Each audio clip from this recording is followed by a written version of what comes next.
Hi everyone, my name's Rebecca and welcome back to My Bookish Travels. Today I'm going to be doing 5 short book reviews for you guys on the first 5 books I read in January. So just to recap, my goal this year is to not purchase new books. It is to read the oldest books on my shelf, on my TBR, that have been sitting unread on my Goodreads shelf for at least 10 years. Now there are some that I'm in the midst of that I finished that are included in this that weren't part of the 2014 book crate, but that's okay. So the first book that I finished in January was The Fae's Bride. This is such a cute, fun, cozy fantasy read. I really enjoyed it. The story is in a fantasy world that has a very Italian-esque vibe. I love the fact that all of the chapters have titles. I love when authors take the time to put in that little added bonus there.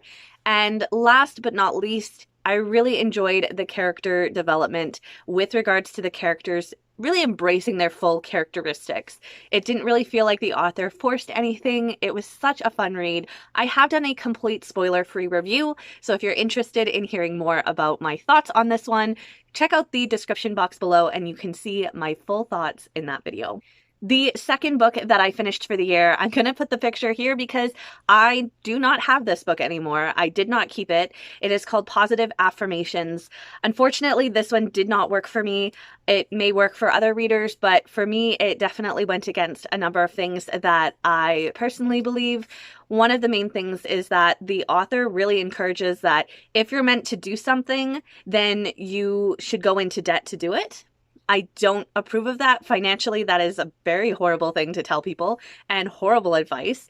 And number 2 is this was very surface level. And on top of it, he discusses a lot about if you're meant to do it, wealth is just going to come upon you because of it. And that is not the case at all. Wealth is not something that everybody is going to have. Some people are going to have extra money and some people are maybe not going to have extra money. But saying that you're going to get very wealthy because you're going and you're doing this is not actually the case. So for me, I just found that these were very surface level devotionals, but also there were things that were being said that I did not feel was appropriate. And for that reason, my shelves are kind of an extension of my personality. I didn't want to keep it on my shelf because I feel like anything on my shelf recommends itself. And I encourage those that look at my shelves to be like, if you see something you're interested in, if I've kept it and I've read it, it means I like it. The third book I finished for the year was Iona by Alison Goodman. This was a chunker, guys. I'm so glad I finally finished it. It is the conclusion to the Aeon duology. It takes place with regards to Dragon Masters. And if you guys are in the need for a dragon fantasy dragon read, definitely check out Aeon. I loved Aeon more than I loved Iona. This was a very solid finish, although I did feel like it finished very abruptly. And although there wasn't a lot of character development, we're kind of in the conclusion of a story, so there's a lot of other things that are taking place that maybe per se are not going to be doing a lot of character development. And for my part, I didn't see character growth, which was a negative for me, and it did end abruptly. But in general, I did really enjoy getting to see the conclusion to this story. I just would have liked to have seen a little bit more from it. That I did like it, I just didn't love everything about it. The fourth book that I finished was this one. It's called Love on the Lifts by Rachel Hawthorne. This was such a fun rom-com wintry read. There were a couple of things I found very strange. For example, the story takes place with our main character, her 2 friends, and her brother and his 2 friends. He and his friends are in college. The girls are in their last year of high school, and they've come to stay with the aunt, and she's given them one of her rental properties, like a bed and breakfast, Airbnb, chalet-esque kind of thing.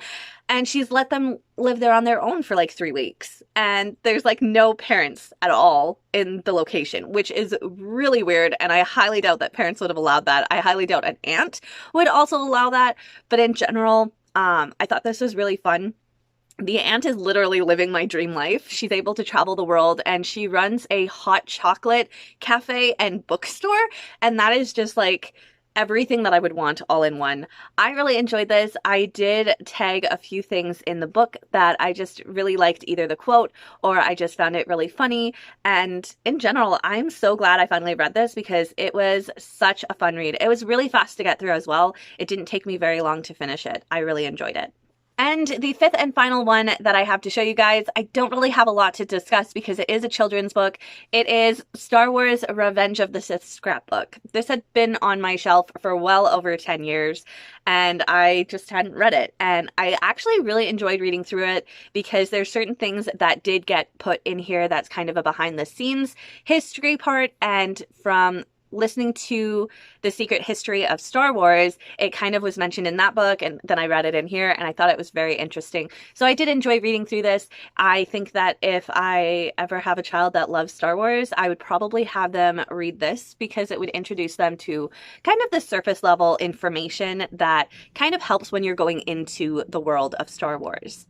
So that is everything. As I said, I wanted to keep this short and sweet. I hope you've enjoyed this. If you have read any of the books that I mentioned out of these 5, please let me know, what did you think of it? Or if you're interested in reading one of them going forward, I would love for you to come back and let me know what your thoughts were on it. So that is everything. Until next time, stay safe, stay well, and I will see you next time. Bye!